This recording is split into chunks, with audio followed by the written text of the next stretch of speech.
On diagnosis of a critical illness in the UK at the moment, there are only really two options available to the person who's been diagnosed.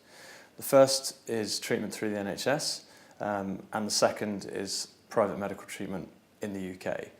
Now, the NHS is an incredible organisation. It's unlike anything else anywhere in the world in terms of free healthcare for people. However, I think it would be a bit naive to think that what is available here on this small island necessarily is the best in the world. There are a number of factors that are limiting the treatment. The first is the mere size of the UK. The fact that we're a small island means that even the finest surgeons we have will only see a rare condition a certain number of times a year, very infrequently. If you think about that as opposed to the US, which has so much more scale, they will see the same condition monthly or weekly and know how to treat it to a greater degree in order to get a successful outcome. The second point is one of investment. So at any time, the UK's NHS is funded by the government, it's funded by all of us through the tax system, and it doesn't really have any other means of funding. Now, if we're to compare that to the US, in the US, some of the hospitals benefit from enormous donations. One of the leading cancer clinics last year had a single donation of over $1 billion.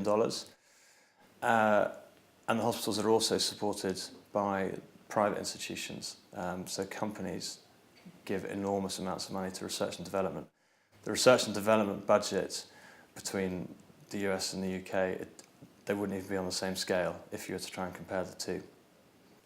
The second option available for people in terms of planning treatment when they're diagnosed with a critical illness in the UK is to go through the private system, whether that's paying for it themselves or paid for by a medical insurance company.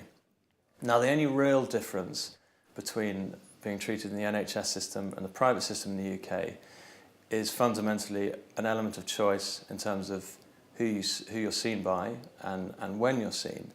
Normally, you'll be in the same facilities and you'll actually be seen by the same surgeons that you might be on the NHS. The GPC programme, as we refer to it, has been designed to focus on providing the best possible care available anywhere in the world for the most critical illnesses, basically the illnesses that are most likely to end in death, sadly. The first stage is that diagnosis is sent across to the world's leading experts at Harvard University in Boston in the States. Those experts review the diagnosis. There are some rather depressing statistics about the amount of deaths as a result of misdiagnosis in this country. So the first stage is designed to eliminate those. Once the medics at Harvard University have confirmed a diagnosis, they then spend time to put together a treatment plan. That treatment plan is designed to give the patient the best possible chance of survival and recovery from the critical illness. And what it will entail is treatment at a hospital that's rated in the top 1% of hospitals in the US for that specific condition. Now, the US is unique in terms of having an independent ranking system that ranks hospitals by treatment condition. So you can absolutely isolate which is the best hospital for treating any particular condition. I'm personally incredibly proud of being involved in creating the GPC product. It's absolutely in line with our approach at Insurance Tailors. It's what we try and do to create innovative products that provide what our clients want. We've seen a space where there isn't an answer. There isn't someone providing access to the best possible treatment in the world for critical illness, and so we've created it.